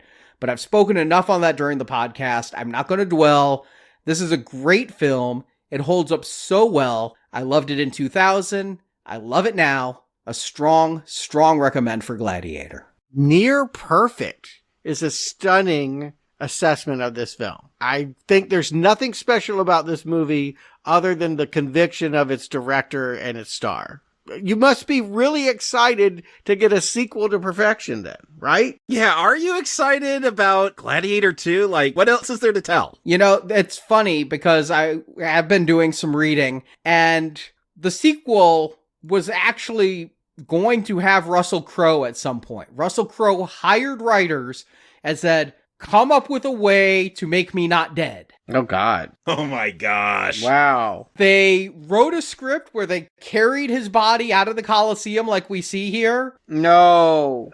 No. And then he gets up and they're like, they bought it. And he was fine. If they did that, I will retroactively not recommend this film. Ooh, that's bad. That's so bad. And so a writer actually wrote that whole script and gave it to Russell Crowe. And Russell Crowe said, this is shit, and never made it. Good. Thank God.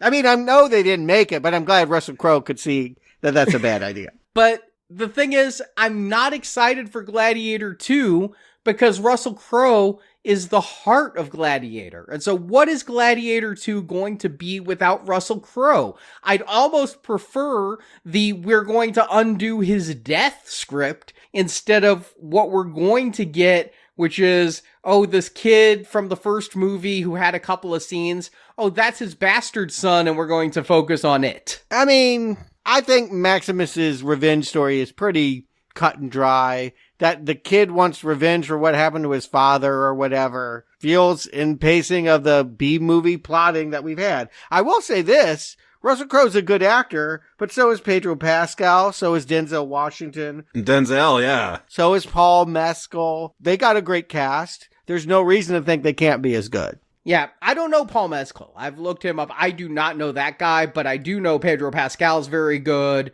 and there's no arguing with the power of Denzel. Yeah. Easily. They could equal what they had before. They're taking a B storyline and elevating it with an A-list cast and a whole lot more money. And I can tell you it's there on the screen. I mean, the images I've seen. I'm excited for the spectacle. Again, Ridley Scott, you shouldn't be excited for the story. It's not about story. But maybe, if there's a good theme, it'll be a richer experience. I'm hopeful. I'm ambivalent. I'm so perfectly happy with this first film. I don't need more. But we're getting it, and so I will be seeing it.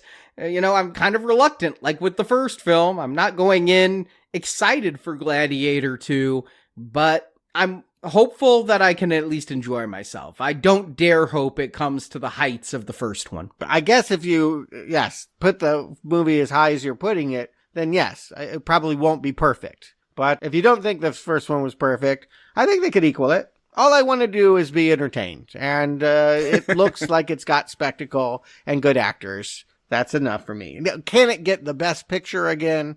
That feels maybe a little bit too much to ask for, but I'll remain optimistic. We will know next week. And in the meantime, our donation drive is ending. This week is the last chance to donate, support our podcast, and get dozens of bonus podcasts depending on your level of donation. Our final Body Snatcher related podcast is coming out this Friday.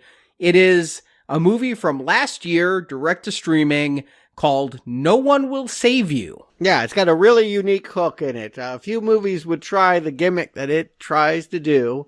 And yeah, we'll talk about it and how successfully it matches the other Body Snatchers movies, which include The Hidden, The Faculty, The Host, and the 4 in-universe Body Snatcher movies from 1956 all the way to 2007. All part of our 8-piece gold level series. Yep. So donate now. If you go gold level for $25 or more, you not only get all 8 of those Body Snatcher films, you also get all 5 Crowe reviews. That new Crowe film went to streaming really quickly, so you're able to watch that at home and then hear our review. If you go platinum, you also get reviews of Ty West's X trilogy of movies. Maxine is on Max right now, so you can watch that movie at home and then hear our reviews. Plus, if you go higher levels, you can hear our reviews of the Alien series, the Omen series, Rosemary's Baby, Planet of the Apes, and M. Night Shyamalan, and even A Quiet Place, because A Quiet Place Day 1 is on streaming now. So all of those are available, and your donation helps keep Now Playing Podcast, keep fighting in the ring of podcasting time and time again. Every penny you donate keeps Now Playing going. It takes a lot of people to keep the show coming out, especially twice a week, every week, never missing a week. And we thank everyone who has supported our show. And hopefully you can donate for the summer fall donation drive before it ends at the end of this week. You can find the details nowplayingpodcast.com and click the banner at the top, or just go to nowplayingpodcast.com/donate. So thank you for your support. Thank you for listening to Now Playing. Jacob Stewart, thank you for joining me. And until next time, strength, honor, and podcasts.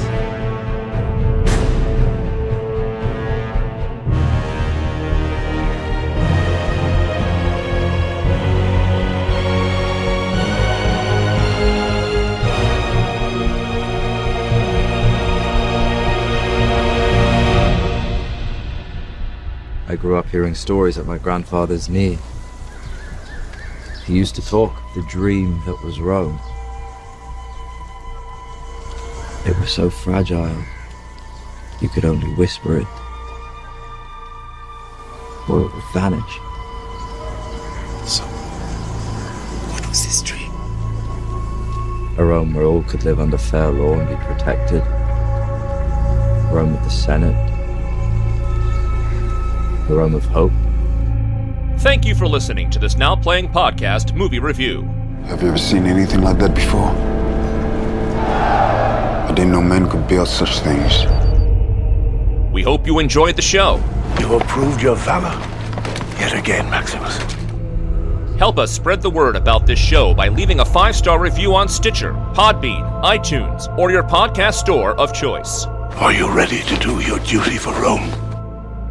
Want more reviews like this one? In the archives section of NowPlayingPodcast.com, you'll find more than 1,000 in-depth movie reviews from our panel of hosts. The greatest temple Rome ever built. On our site, you can hear reviews for every installment in the world's biggest film franchises, including the Marvel Cinematic Universe, Star Wars, Spider-Man, Batman, X-Men, James Bond, Middle-earth, Jurassic Park, Fast and Furious, and Transformers. I was the best because the crowd loved me.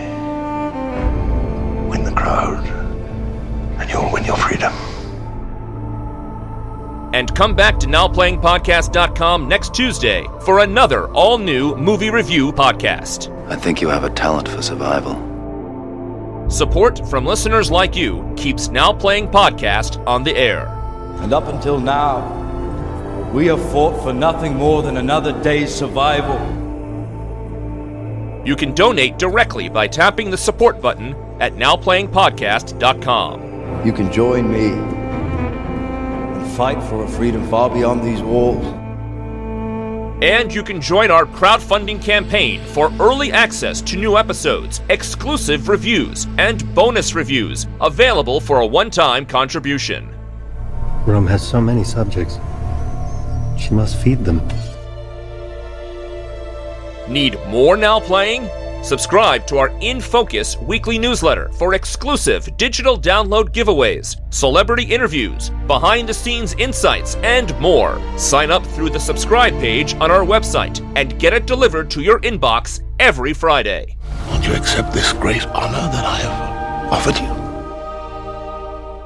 You can also compare notes with us on Letterboxd. Go to letterboxd.com/nowplaying. And follow Now Playing on Facebook, Twitter, Instagram, and our YouTube channel. Rome salutes you, and I embrace you as a brother. Want 375 more Now Playing reviews? Get the Now Playing book, Underrated Movies We Recommend. Arnie, Stuart, Jacob, and Marjorie reviewed 125 different movies you probably haven't seen, but you should. Find out why in Now Playing's first book of movie reviews. Gladiators, I salute you. Now Playing Podcast is produced by Arnie Carvalho.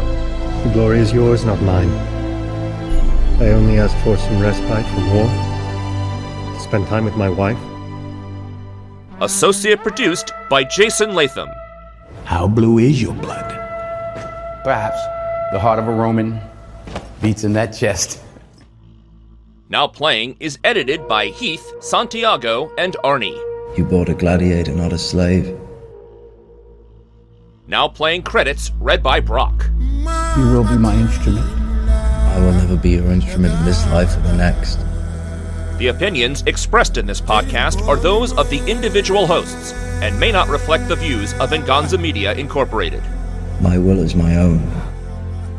Venganza Media Incorporated is not affiliated with, and this podcast has not been prepared, approved, or licensed by any entity that created the film analyzed herein. It vexes me. I'm terribly vexed. All movie clips and music included in this podcast are the intellectual property of their respective copyright holders. They are included here for the purpose of review, and no infringement is intended. The odds are against you. The odds are always against me. Now Playing Podcast is an exclusive trademark of and may not be used without the express written permission of Venganza Media Incorporated. There once was a time when honor meant something in Rome. I no longer believe that exists. We must find it. Now Playing is a Venganza Media production, copyright 2024, and no part of this show may be reproduced, repurposed, or redistributed without the written permission of Venganza Media Incorporated. All rights reserved. What we do in life echoes in eternity.